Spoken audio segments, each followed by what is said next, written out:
Hello everyone and welcome along to a Christmas episode of Racing Weekly, a podcast and YouTube show brought to you by oddschecker in association with Bet365. As usual, Sam Turner is on the left wing, but we did a poll that said of all the guests that have been on Racing Weekly so far, who do you want to see back before Christmas?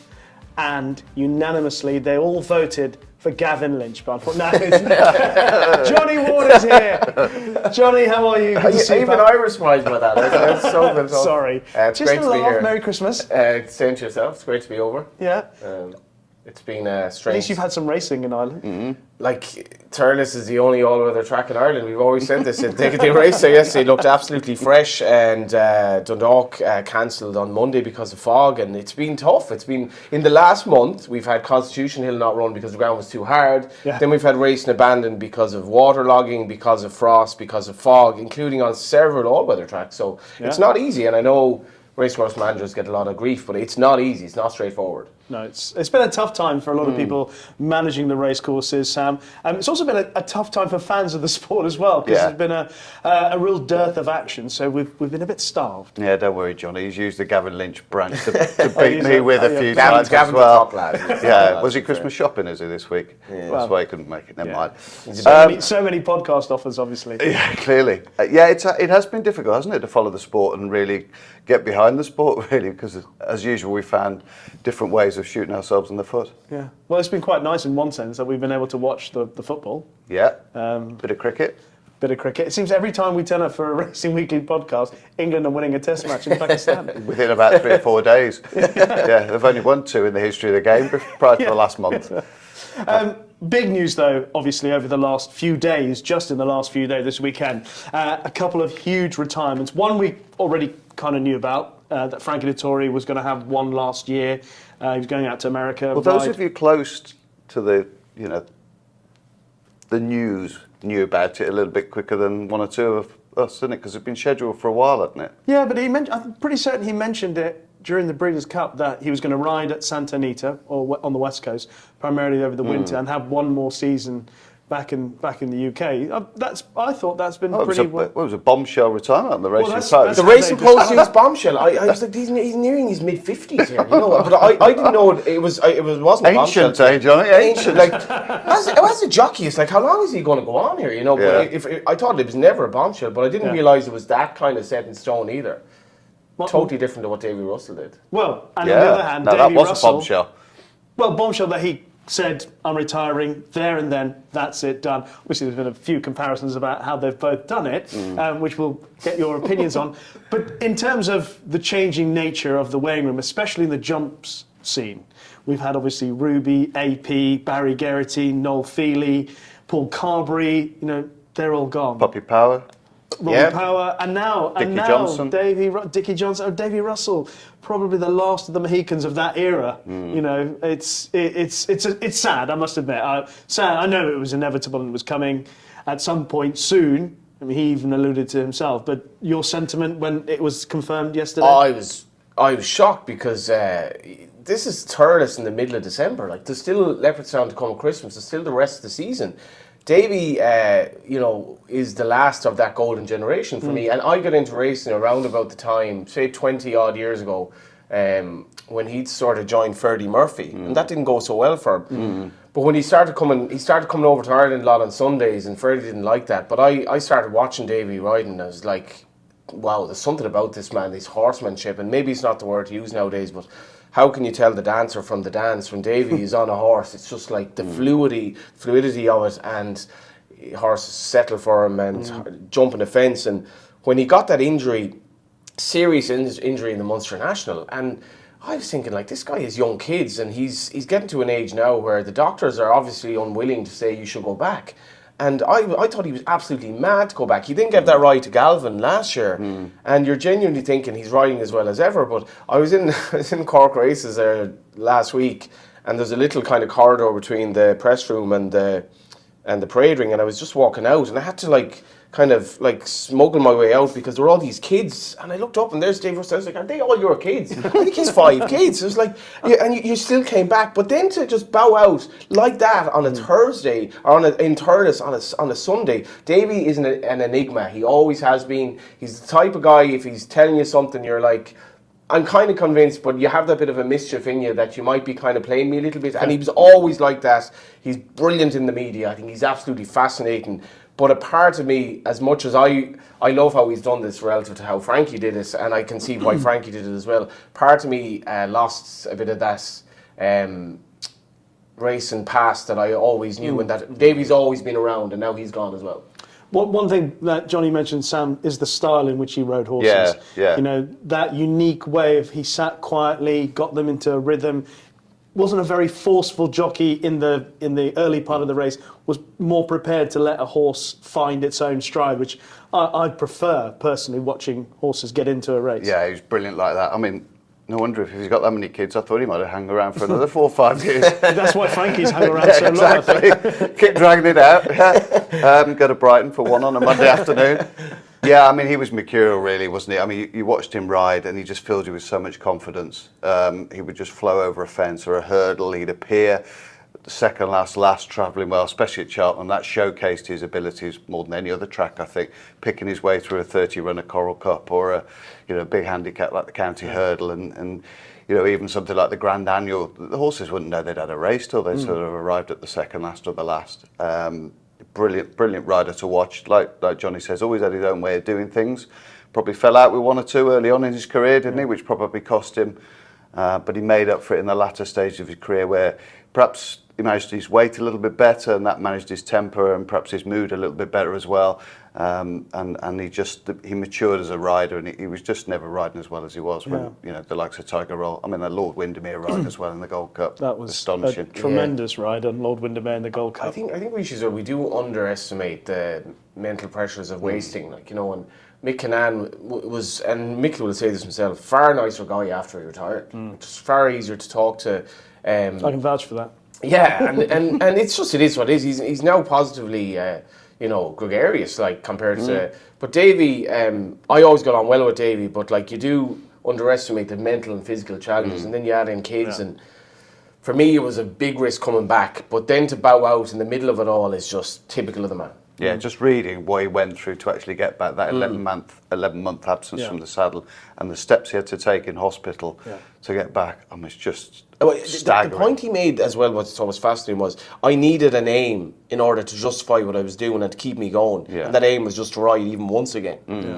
1,579 winners, 23-year career, a host of big race success, but of course the horse most closely associated with, certainly in recent times, Tiger Roll, 2 Grand National wins. I mean, was there one particular standout moment of the Davy Russell career that... I actually think it was Galvin, the rider I mentioned at Leopardstown, because it was amazing timing. I think Galvin was a horse on the day that... Galvin has his limitations, as we've seen subsequently, and he probably only had one way of winning on that day, and Davy got it perfectly at Leopardstown. Obviously, like Tiger Roll, bit like him in the sense of longevity and, really at the best at the end of his career, but... There are so many that I've forgotten about. Like, Davy was just riding in... Like, it's funny, I'd have great memories of watching Paul Carberry riding in gaff meets, just riding a horse for the first time and backing him for that reason. And sometimes the most beautiful thing happens in the mundane days, and Davy was like that. Davy made good horses, I think, much... Davy made bad horses good. And a few trainers said that to me that rode for him, that he rode for. He made bad horses believe they were better than they were, and I think that's the testament to the man. I was lucky enough to have a small share in Dr. Phoenix, who went over from this country over to Gordon Elliott's, and he was just looked at sort of a mundane handicapper we were going to have a bit of fun with, and he ended up winning grade 3s and running in Punchestown champion chases and stuff like that, and I'm sure that had a great deal to do with the fact that Davy rode him in his early time when he went over there. Well, we certainly wish Davy the best of luck in whatever he chooses to do in his retirement. I don't think we should be that surprised that Davy Russell retired in the style that he did, and that Frankie Dettori is doing it in the style that he has done, because those are the characters of the men that we have got to know over the last 20 to 30 years. I mean, Frankie Dettori is on a farewell tour because that's his style. Surely we expect that and we accept that.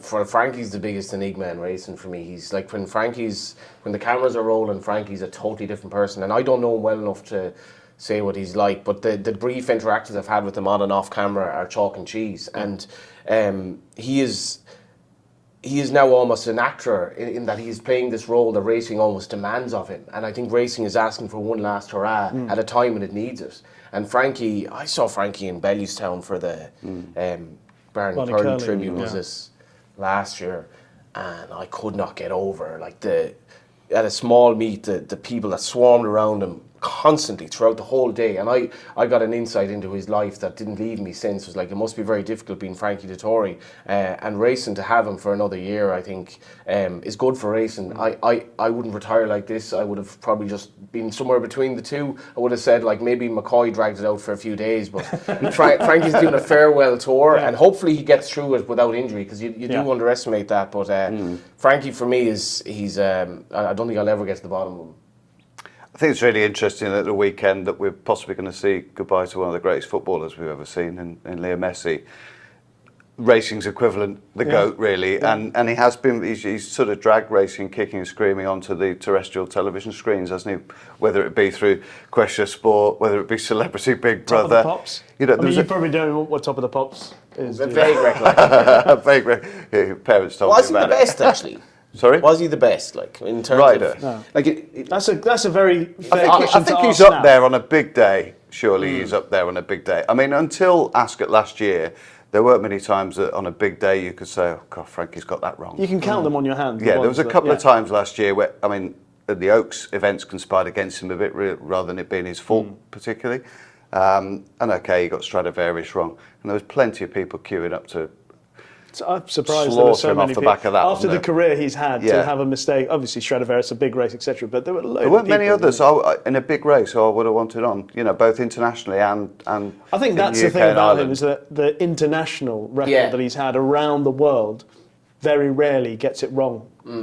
Around the world. I mean, and that's a big ask when you're riding in Totally. different countries, different styles, you know, different connections, etc. that want things done differently. Yeah. Yeah, he's always pretty much. You can count, like I said, there's probably about 3 or 4 that I can count high-profile incidents where you think, oh yeah, Frankie could have done better. And at the time, he probably passed it off or denied it. But when he comes back and revisits it, he does accept that, you know, like, for example, Swain, if you mention Swain in the Breeders' Cup, he cringes because he knows. Yeah. You only mention the lights, etc. But he accepts it. But and they're he knows. very isolated incidents, aren't Absolutely. they? You know, I wonder as well whether this decision was made because maybe there is a change of the guard coming sooner at Clarehaven than we possibly imagine as well.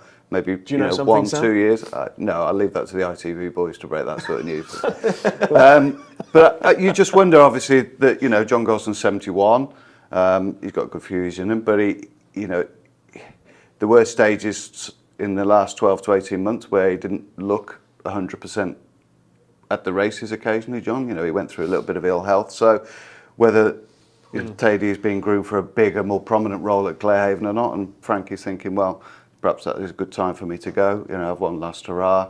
It also sort of guarantees that he gets all those top rides as well, doesn't he? Because when you've said, oh, right, I'm only around for another year, make the most of it, you know, it's almost advertising his wares again, isn't it? There'll be so many milestones. Like, this is the last time we were riding here. This is the last time we were riding on a Tuesday. This is the last time we were riding for me. This is the last time we were riding in Ireland if he does. I'm not sure he'll visit Wolverhampton on his farewell tour, to be honest. Well, I think the one will be when he goes back to Ascot for Champions Day, and that the last one. Yeah. Because Ascot has been his course, really, over the last 30 Not a odd bad years. course to have as your course Yeah. as well, is it? I mean, that's a sort of, you know, endorsement of how well he has done on the big days, you know, the Royal Ascots of this world, the Champion Stakes. Johnny asked, is he the best? I mean, the immediate thought in my head is, yeah, you have to be pretty good to depose Leicester from that. I still have Leicester as the king.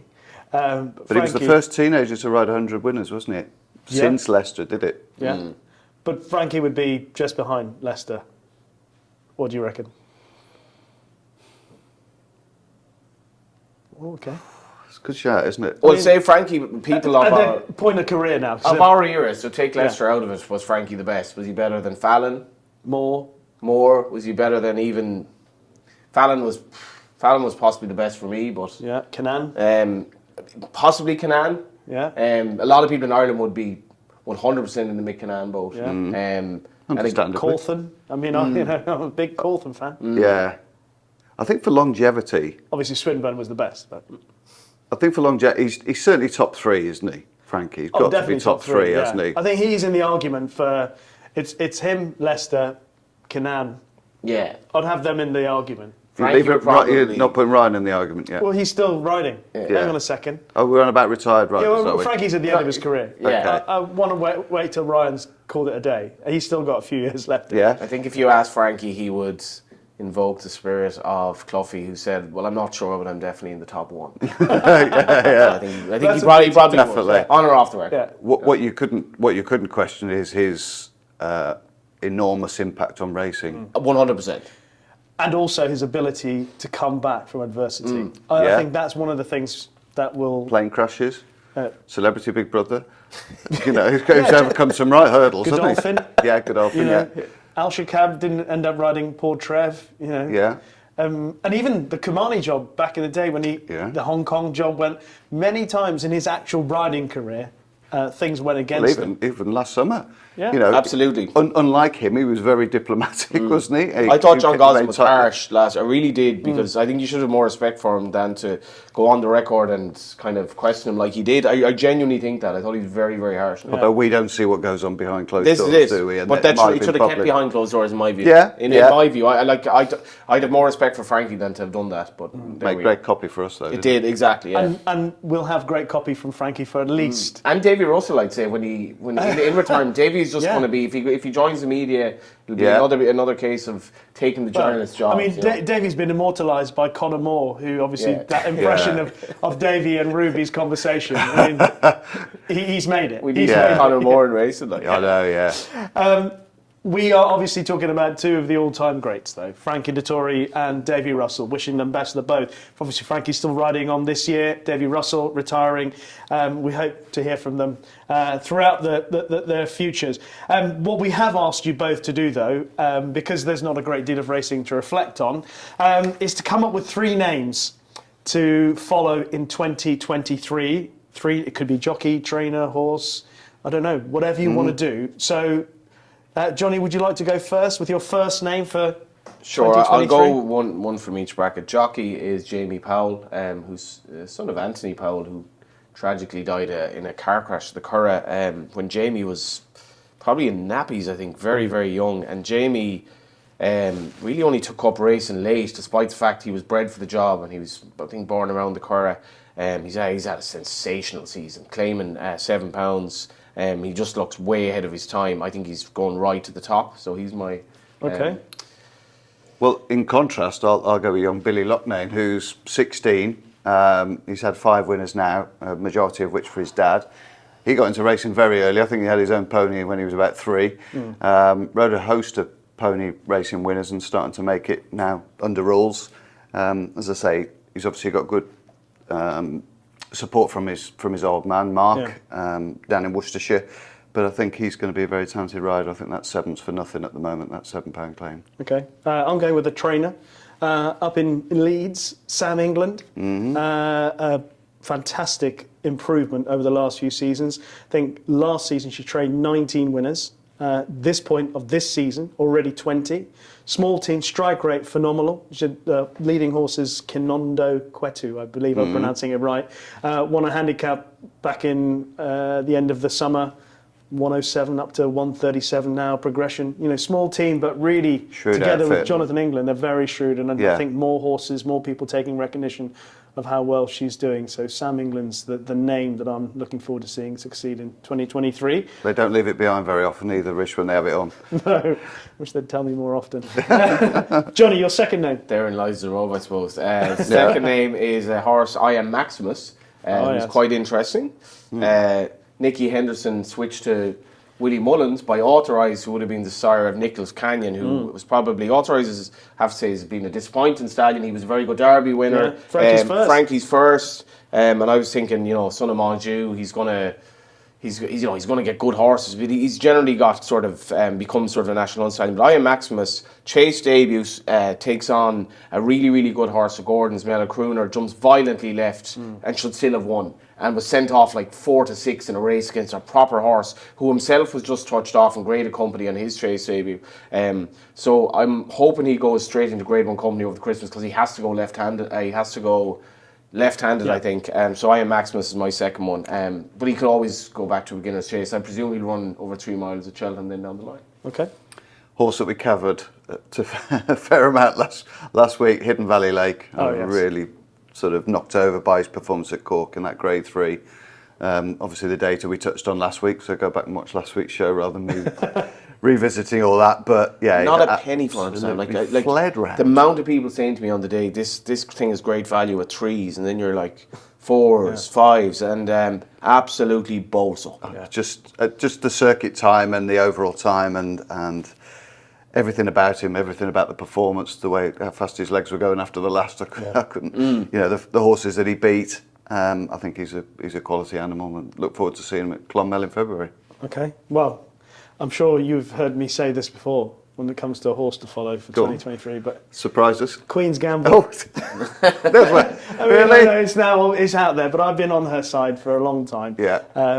Just love the way she comes up the hill at Cheltenham. You know, the Cheltenham Hill is a place that only few horses look like they relish it when they're off the bridle, and she floats up there. 2 wins. She's won by miles both times. Admittedly, she's going to face much bigger tests, and I'm sure there's something in Ireland. You probably know something in Ireland that's being geared up to win the bumper at the festival, but it'll have to be something special to lower her colours, especially obviously she's in receipt of weight. So Queen's Gamble. Hopefully she wins at the festival and goes on to be a terrific race mare for the Sherwoods. So your third one? Yeah, I don't really know much about Irish bumper horses this year, to be fair. I think we haven't seen them yet, but I think even in Ireland we'd like an end to the domination of the bumper, and we'd like to see a proper horse like her, especially for a somewhat smaller yard. My third one is Michael O'Callaghan, actually. I spoke to him recently at the races. He was running a juvenile hurdler, or a maiden hurdler of all things, but he's moving yard. He is going to have a very strong team of 2-year-olds this year. I think he's going to give it a right go. He's a trainer that he definitely, I think they like to back their horses, but I think he's going to put money into breeze ups this season, and with his new facilities he's spending a lot of money, and he's very, very ambitious. Had that good 2-year-old that he sold that ran in Ascot this year. I backed all his horses at Ascot. Yes, they ran sort of okay, like to a point. That horse ran better subsequently at the Curragh. He's by expert eye, I think. Anyway, Michael O'Callaghan's my third. I think he's going to have a big year in 2023. Okay, Michael O'Callaghan. And your third one? Another horse for me, Poker Face. I hope it's better than the Sky film that I've just watched with Russell Crowe. He will be, because the figures that he did when he won at Pontefract at the back end of last year were absolutely tremendous. He's now rated 101. Only run 3 times. He's owned by Ed Ware for the Crisfords. He's won at Pontefract, won his maiden at Pontefract very comfortably, then followed up at Newcastle, and then that 8-length win. He was only off 87. He went up a stone for that, but the time figure suggested he was worth all of that. Okay. I'd be surprised if he doesn't move into Pattern Company this year. All right. You're probably going to guess the third, at least the source. L'Homme Presse? No, I can't. I'm going to go something for the flat. So okay. You want to have a guess who trains it? Sir Michael? Correct. Just pluck that out of thin air. You're so good. You've obviously at least been listening. Heard of this horse. You haven't got much of a poker face, have you? Nostrum. He's 10 to 1 for the Guineas with Bet365, for which Augusta Rodin and Little Big Bear, 5 to 1 joint favourites. But it looked to me in the Dewhurst that for a start he ran pretty close to. I was surprised that he ran the Dewhurst. Not the normal Sir Michael Start MO to run. Was it 2 weeks after the Tattersaw Stakes? To run 2 for the same owner. 2 for the same owner. But it looked to me like he was still learning that day, and he was green. I'm sure he's going to be much better in 2023, as is the MO of the great trainer. So I'm sure 2023 will be a good one for Big shell of a horse Nostrum. as well, isn't he? He's always going to be better 3-year-old. Huge beast. So hopefully within those 9 names we should have a winner. We should I'd be surprised if Billy Locknane doesn't ride one anyway. Something each way. All right, so that's a look back at the announcement that we've just had and the retirements of Frankie Dettori and Davy Russell. I look forward to 2023 with some names to follow from Sam, Johnny and myself. But now we're going to look ahead to the best of the racing action over the Christmas period. And before we get into our Christmas preview here on Racing Weekly, just to let you know of Bet365's ITV racing offer. Now, if you back a winner of 4 to 1 or more, place a bet on the next live ITV race and get your money back if it loses. That's money back up to £50 and applies to the first single bet placed. Bet restrictions and T's and C's apply. New and eligible customers only. So the first race we're going to preview, obviously, it's the feature over the Christmas period, and that is the King George.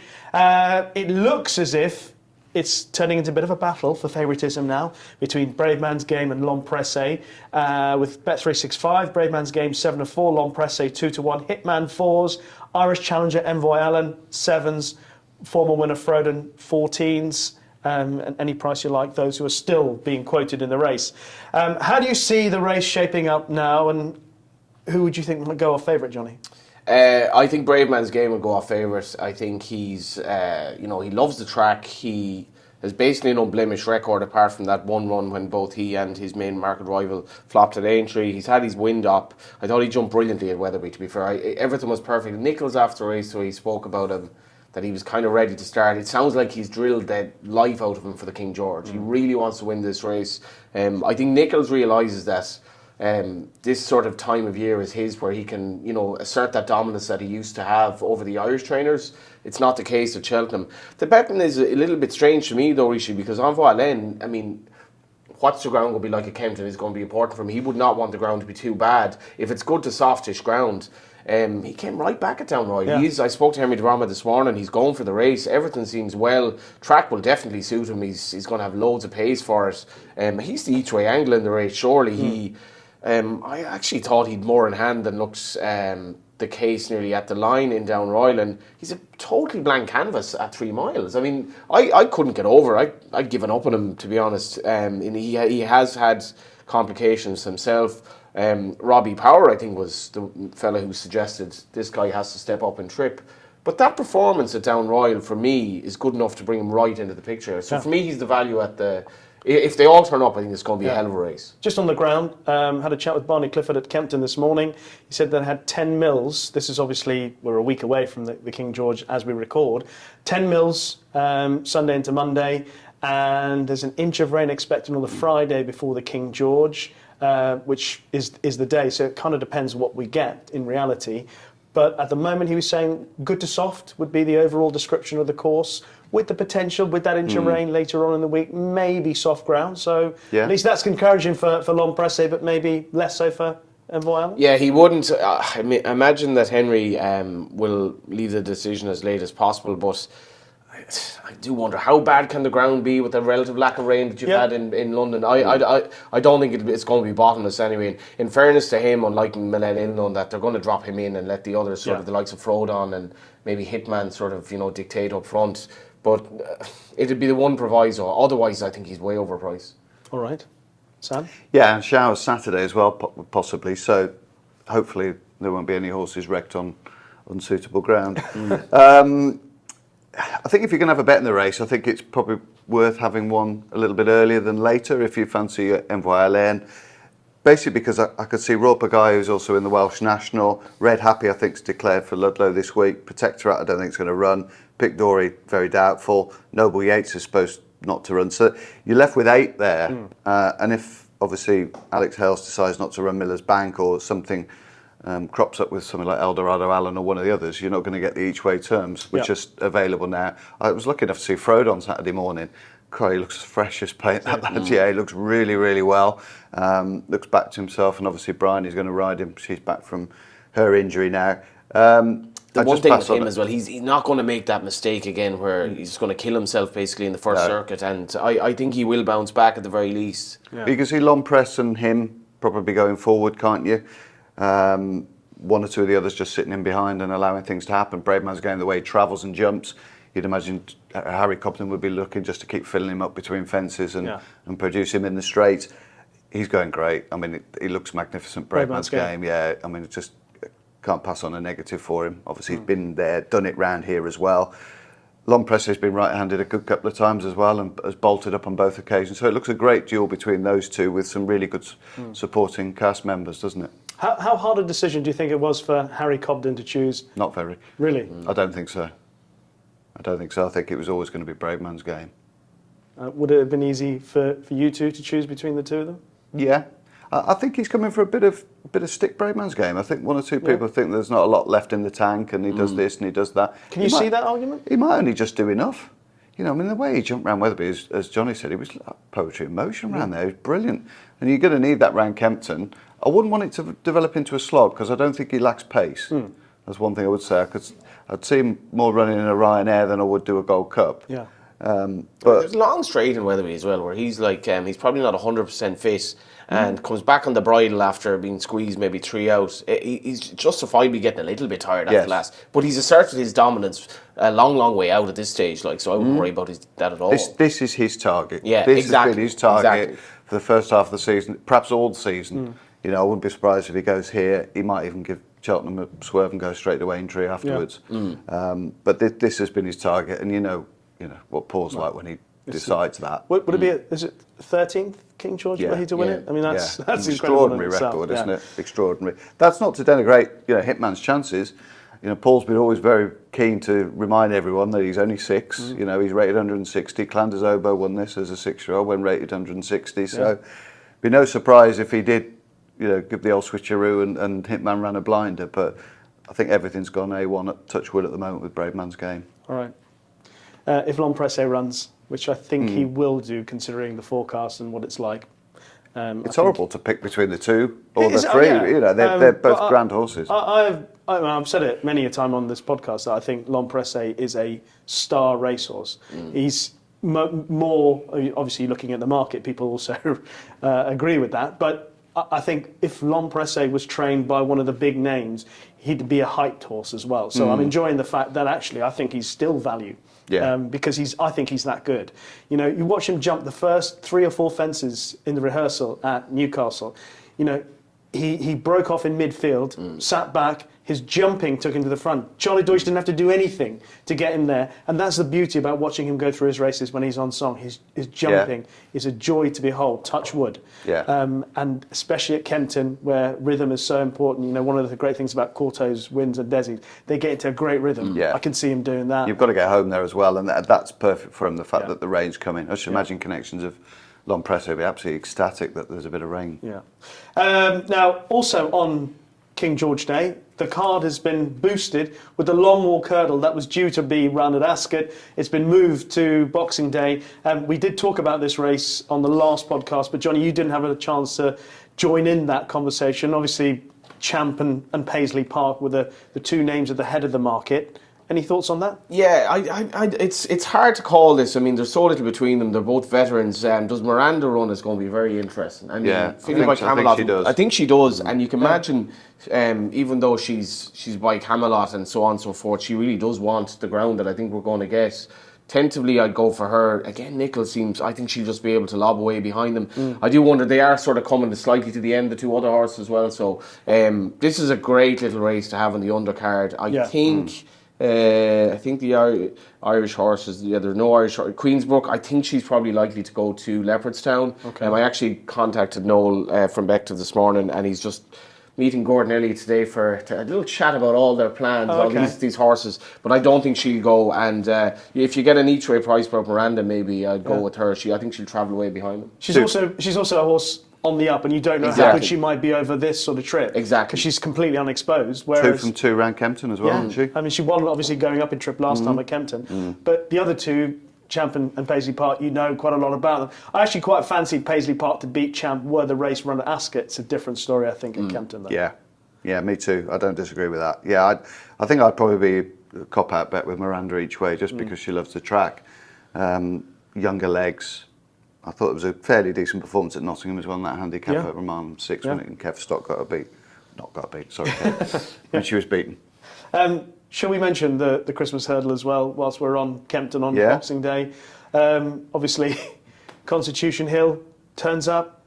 That's it, really, isn't it? Yeah. It's just disappointing now that we should get rid of all these mares races at Cheltenham. For a start, they shouldn't have come in. We need a 3-day festival, not a 4-day festival. None of these things is going to happen. But Constitution Hill to be like 4 to 11 best price, I think, now for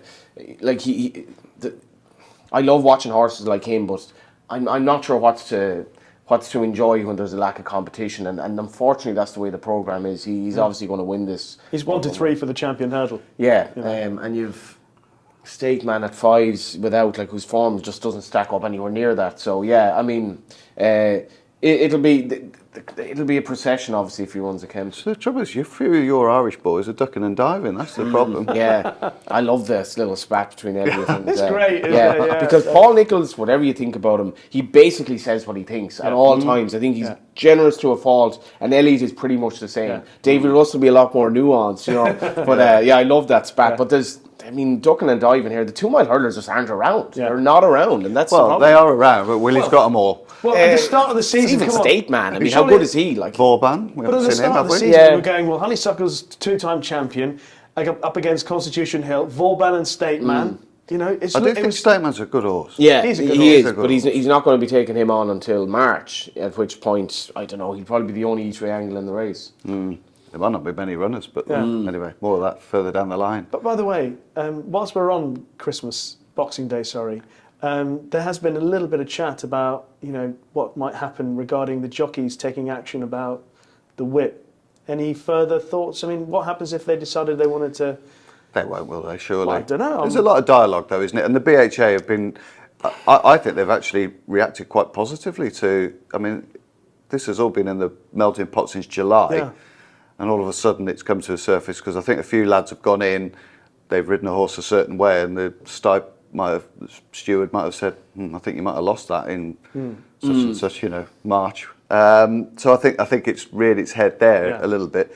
But I think there is dialogue between the two. There's going to I be think more that dialogue surely there's going to be common before sense. Christmas, isn't there? There's Just chat. push it back. I mean, to be fair, the champion trainers hit the nail on the head. Bring it in May the 1st. It was a very strange decision to... Well, it's kind of like the way the World Cup is somehow deemed a guinea for trying out things like this ridiculously long extra time, injury time, Oh, that's and great, a golden isn't it? goal. Not that I disagree with it, but it's like, let's try it at the World Cup. It's like, Yeah. this is the greatest stage on earth, and Yeah. it would be a little bit like that. Yeah. I think that all this nonsense about the whip rules for me is just insecurity in racing. I really think it's insecurity. In Ireland, we never even mention this, like, and maybe we're wrong, but I don't know, it's just exasperating at times. I think somebody told me that it was because they were worried, the BHA were worried about the Irish lads coming over and not having had enough time Right, to for bed in with Cheltenham. the new rules Yeah. and Yeah. having a raft of suspensions and horses thrown out and stuff, and that's why they wanted to bring it in a month before. Yeah. There's an easy way of curing that. Bring it in May the after. 1st. Yeah. Exactly. Okay. Just something I thought it's been bandied about. you Yeah. know, that there may be action, and who knows whether they will be, and if they do, when they would choose to do that. Hopefully, dialogue will prevent any. As Paul Nicholls says, he's never once received a call, or an email, a text, people saying, you know, this is an abomination. We don't need to see horses wrecked and ruined and But there have been conversations. Mistreated. There have been conversations. You know, at a government level. we have to be on the front foot with it. Yeah.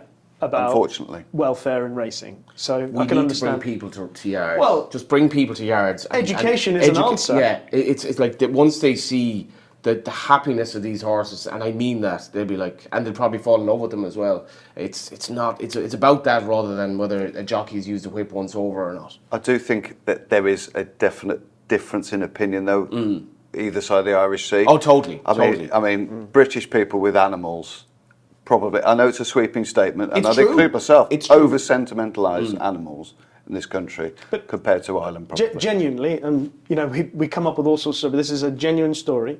When I was chatting to some of my daughter's friends, talking, they asked what I did, and I told them I worked in horse racing, and they said they hit horses, don't they? And they didn't like it. But I spent 5 minutes chatting to them and saying it doesn't hurt horses. And they said, well, how come? And I said, because the whip's padded and it feels like that, you know, in terms of for the horse. So and you it's can the hit some noise. children as well, have you? I said, it's for the noise more. Yeah, come on. The noise is what obviously helps encourage the horse to keep going. It's not the pain of being struck. And I obviously, you know, sort of 11, 10-year-olds and how much of it they took in, I'm not sure. It's the future of the sport, though. But at least, you know, there's an attempt to try and educate them, however badly I did it. And I do believe that that's more of a long-term solution to the problem than... Absolutely, and the whip is anachronistic in terms of the name. It is. It's not a whip. It's a, as you mentioned, it's not sore. I've smacked myself in the hand with it. It's Yeah. not sore. It's the crack that generates this reaction from the horse. Yeah. Now, should we just get rid of the whip altogether? I think there is a debate there. It's like it's not necessary 100%. A lot of races you just win without the whip. Most jockeys will say you definitely need it. I wouldn't be amazed if we did get rid of the whip in the next 10 years. I think if you get rid of the whip, somebody then puts 2 and 2 together and says, making horses gallop 4 1/4 miles and jumping loads of fences with a heavy lad on top. That's not particularly good for them, is it? And then it just the whole thing unravels. We have to stand our ground with it. We have to be seen to be proactive, don't we? Okay, we also have to move on because as much as we enjoy debating all these different topics, and there's also some really good racing to look forward to in Ireland. Where do we start? It's very hard to be too dogmatic about what we like. I mean, I'm going to go through some of the races, and then you can furnish us with more information if you can, Johnny. There's the Racing Post Novice Chase, that 2-mile race that Phil Daw might be back in action. And I mean, if he does, I'm looking forward to seeing what he's going to do again over fences. He's exciting. Yeah, and Gordon availing of the allowance for a horse of his age.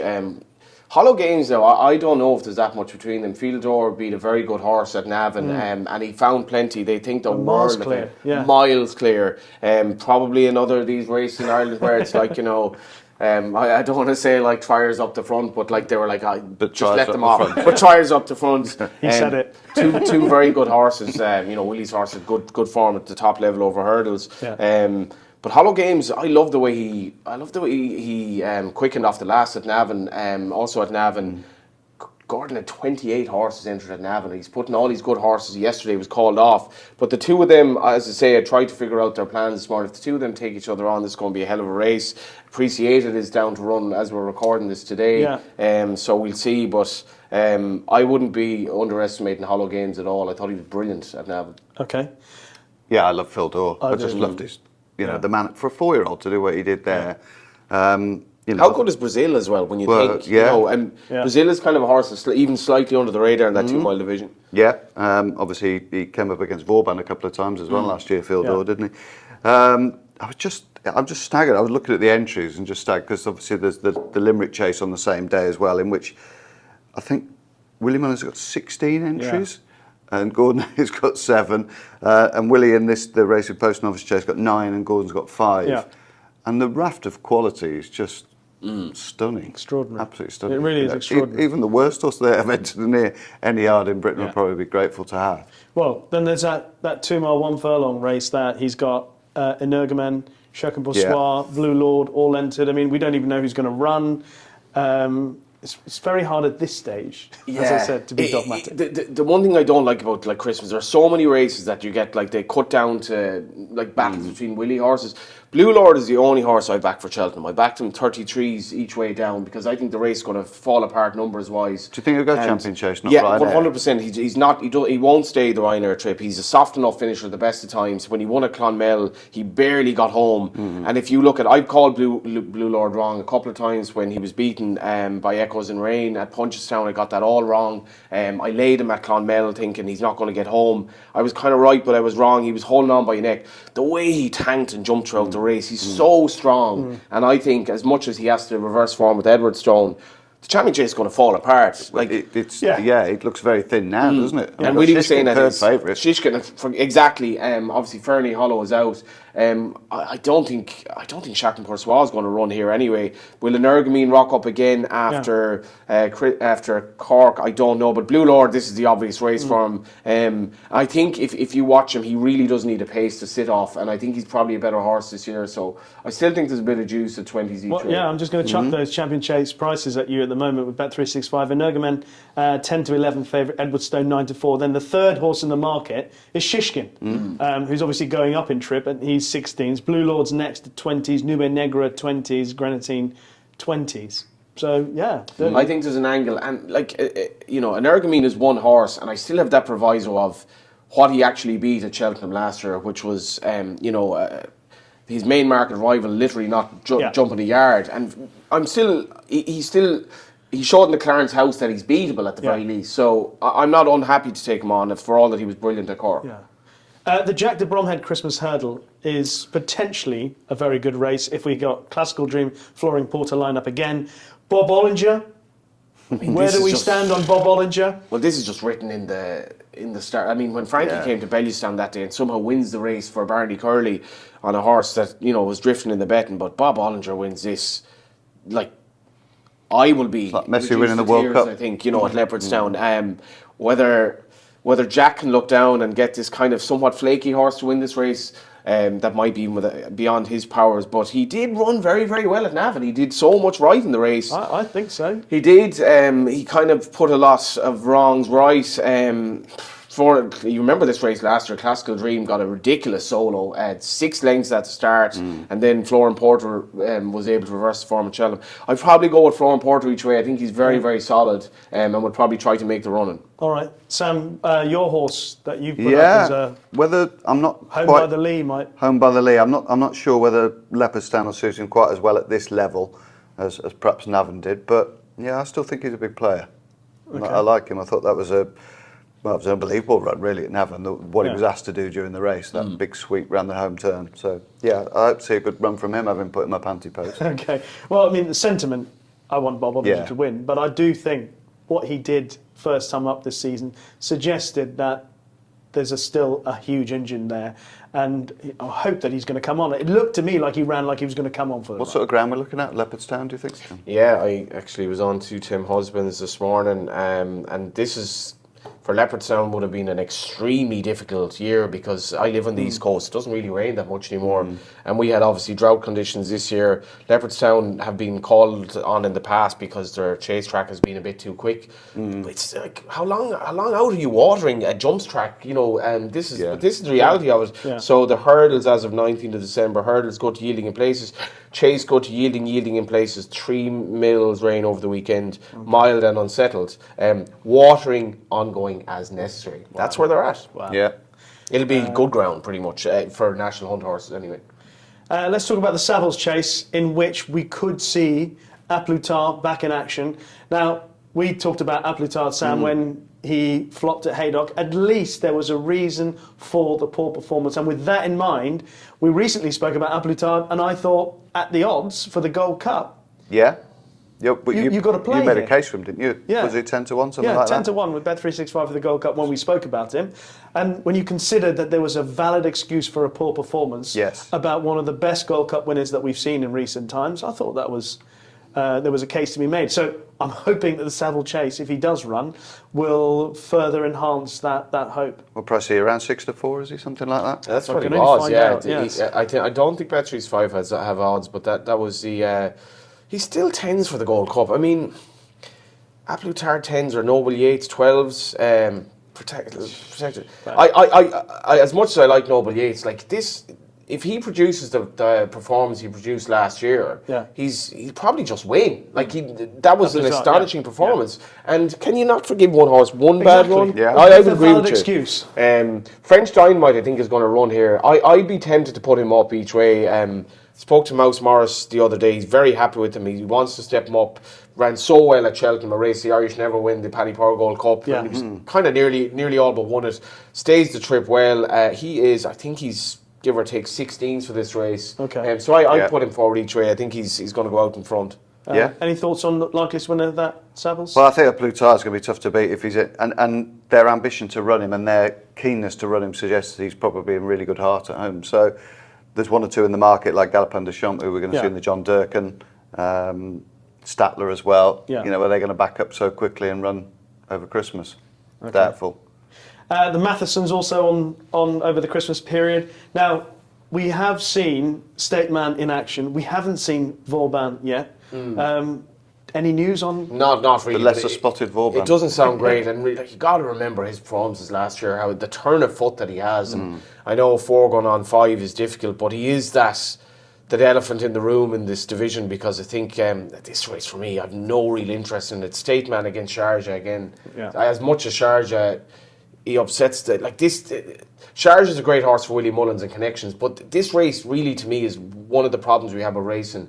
To have a race as big as this, that is effectively a match between two stablemates, one of whom is well exposed, it's just not great. And it's not a race that motivates me greatly, to be honest. And then you've Constitution Hill at 1-8 or whatever it is. In the Christmas hurdle. I mean, That's just the way it is. Largely Irish racing is match races between two major stables, isn't it? With a few Emery de Bromhead horses thrown. Sadly. Yeah.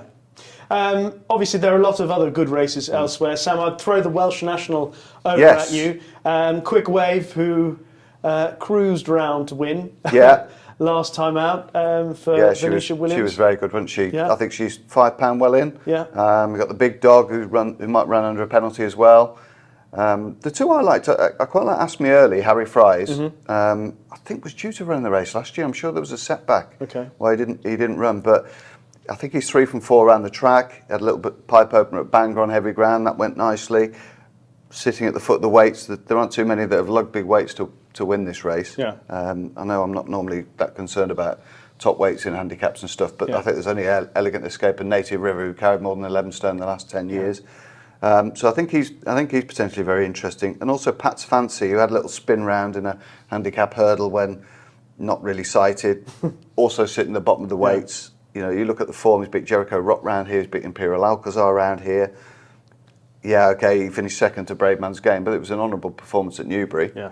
Didn't run particularly well in the National Chase, but I think this has probably been the plan for a while. I think they're sort of 8s and 12s. So I'd probably take those two against Quick Wave. Pat's Fancy is still 11s, and has surely been prepared for this race.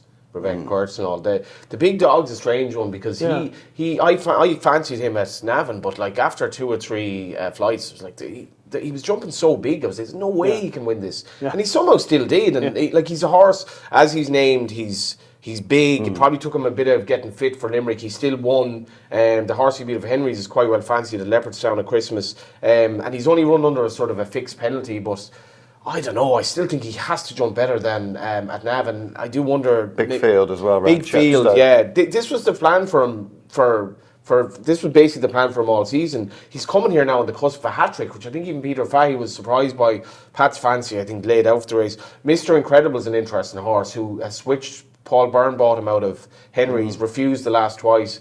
Apparently they're doing everything bar giving him sexual therapy to get him to be happy again. He's ahead the ball, but they've taken him out of this and he's going to the race at Leopardstown. But they have literally given him every opportunity to come back and be happy about life. And can he make this kind of switch? He's an interesting one. He's been taken out of here, but I think he's going to run Leopardstown. But Pat's Fancy for me ticks a lot of boxes. So I was just going to make the point that this is running in memory of Kim Gingell as well. Anything that the Tizzards might run in this. I was about to say. Sorry. No, I'm about to say that you also mentioned the 2 horses that carried big weights.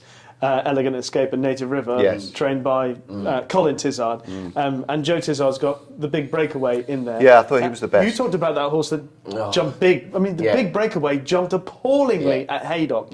Yet somehow he nearly won the race. I don't know how he did that. I mean, Brendan Powell gave him a hell of a ride.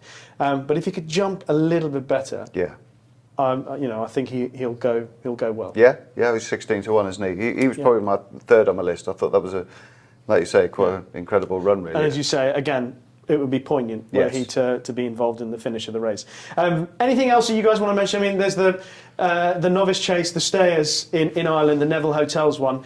Classic Getaway looked like he was finally doing something that he was made to do when he won first time over fences. I'm looking forward, hopefully, to seeing him in action there. I don't know if you've got any thoughts on that. Yeah, he was a revelation in the race that he was sent off 8s, at Gorn, and maybe the favourite disappointed, but I thought he won very well. That race at Limerick, I think Jerry Colombe is probably going to.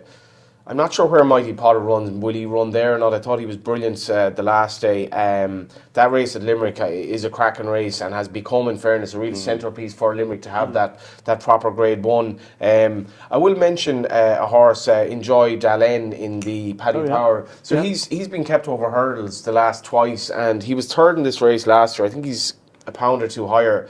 But he was badly hampered at a crucial stage last year. He then had excuses in the Irish National, but he didn't run badly at all. I think he's 20-1, so they have to keep an eye on him. The horse I mentioned, in the early part of the show, I Am Maximus. I'm really praying that he goes for the Grade 1 at Leopardstown. Okay. He was like 16s or something like that. I would be loading on that because he has to go left-handed, stepping up 3 miles. I think he's loads of ability. Wow. To be sent off odds on first time out over fences by authorised against a horse who had Grade 1 form pretty much and had jumped over fences for me was staggering, and he still should have won despite jumping badly left. So I'm hoping he goes in the race, the Neville's Hotel and Novice Chase. I hope he does because he can still go back for our beginners. Yeah. All right. I'm Maximus. Yeah. I am Maximus. I'm Maximus. I'm Spartacus. Yeah. Had to be done. Okay. Today I'm Argentinian. Oh, goodness. What a game. One of the great speeches for all the wrong reasons. Anything else you Like want? my wedding speech. Look fabulous in the Quarto Star, Novice Chase. Yeah, saw him. He had a nice little warm-up over the weekend as well. Did a little bit of work. He looks in magnificent shape, he does. Okay. Yeah. So anything else that you guys want to mention over the Christmas period? You've given us a couple there. Enjoy Dallin, and particularly excited about Iron Maximus. I'm going to load up. Were he to be declared for the race. Anything else? Happy with my 2 Welsh National picks. Okay. And that's it. I mean, let's hope that Christmas meets us all in good spirits. What are your plans for Christmas Day, Johnny? Oh, I'm 40 this year, and I still go home for Christmas, and I want to. I have to be in Dublin on. Yeah, I know, but I'm in Dublin and on the 26th, so I need to be working at Leopardstown for the Irish Field. And I don't drive, no public transport on the 26th, so I have to find a way, meet Brian Keenan, the bookmaker in Roscommon. He picks up another lad on the way who's like a clerk, and we do this. This is like a rite of passage now. Now I want to say to my parents, like, I'm 40, can I not have Christmas in Dublin with my girlfriend, have our own dinner, have a glass of wine, and wake up at like 10 o'clock on the 26th, and they'll be like, no. And then I'm working for Racing TV at Limerick on the 28th. I'm looking forward to it as well. Yeah, lovely. That looks a good Stocking card. at the bottom of the bed when you wake up, I assume? Oh, still. Absolutely. I love that. It's lovely, though. Yeah. Sam? I should be glued to the television, watching Racing TV, Rishi. Magic. Sadly, that's what I would I'm love hoping to see you. I'll be watching it all Christmas Day with all your decent interviews that you've done with Jim Bolger and John Ox. Decent. What was that? Decent. At least they play them Qualified appraisal, like you. Faint praise. No, they're quality. I'll blame it on Steve Mellish. They're quality. Yeah. Can't wait for the Martin Pipe one. Yeah. You probably got ahead of me in Jim. I said to Jim Bulger one time, I was like, this is years ago, and I said, if you want anyone to ghostwrite your autobiography, I'm available. And he's like, you're 13 on the list. Maybe you've gone. No, I was going to say, let's just say you're not at the bottom of the list anymore. Yeah. I would suggest after that. I mean, he was brilliant, by the way, to have us, and he was extraordinary. Could have spoken to him for at least 3-4 more hours. Similar story with Martin Pipe that we spent time chatting to last week, and hopefully that will go out before the Cheltenham Festival. Decent. Fingers crossed. Yeah, certainly. Decent. I That'd think be it was decent, decent. wouldn't it? Yeah. I shall wait. I'll be the judge of that. For Mr. Decent to decide. But I hope you both have a very Merry Christmas. Thank you very much for joining us. And that is it for this episode of Racing Weekly, brought to you by oddschecker in association with Bet365. As always, if you like what you heard or watched in this or any other episode, then please leave us a kind review on Apple Podcasts or in the comments section on YouTube. I love the troll who keeps following us on YouTube and he keeps telling us about all the great bets that he or she has had. I'm not sure whether. So I'm expecting that in the comments section on YouTube, we will find out that he or she backed Argentina after the defeat against Saudi Arabia to win the World Cup. I'm sure. Did you put that forward? No. Yeah, because I was like, even in the Mexico game, I was like, Argentina can't win this World Cup. Well, exactly. Here we are. Yeah. Here we are. Like, but I'm sure someone. So you haven't worked out my pseudonym yet, then? We're not going to be back for a while, so we're going to take a little break, but we will be back in the latter part of January, beginning of February. We'll confirm that, obviously, on all the social media outlets. I've got some presents to deliver. You need to slim down a bit if you want to get through the show. No, I don't need the padding anymore, that's the problem. You can send them all by email now, thankfully. Yeah. But we hopefully will be back, I think end of January, beginning of February. In the new year, we'll be looking ahead, obviously, to the Dublin Racing Festival and building up to the Cheltenham Festival itself in March. But Sam, Johnny, thank you very much. And to all of you on following us on Racing Weekly, we wish you the very best at Christmas and all the best for 2023. But from all of us here at Racing Weekly, bye-bye.